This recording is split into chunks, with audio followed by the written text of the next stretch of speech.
Paolo Avellino, ganito pala kamahal si Kim Chu.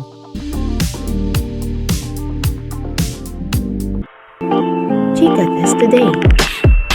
Sa set ng What's Wrong with Secretary Kim, kahit daw pala off-screen, talagang alagang-alaga ni Paolo si Kimi, hatid sundo pala si Kim, at matiyag ang hinihintay ni Paolo, matapos ang kanyang eksena.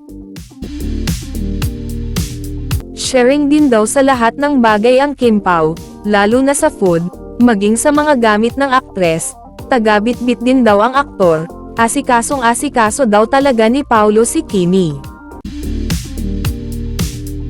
Samantala, marami ang mga naglabasang larawan, at videos nila mamagkasama, noon pa man nasa paligid lang talaga si Paolo, at lagi nakatingin kay Kim mula sa malayo.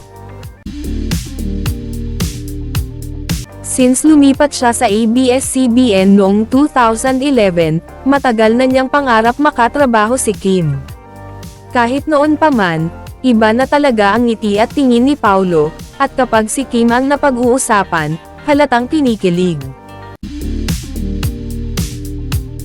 Kim, aside sa galing niya sa pag-arte, syempre, hindi rin naman,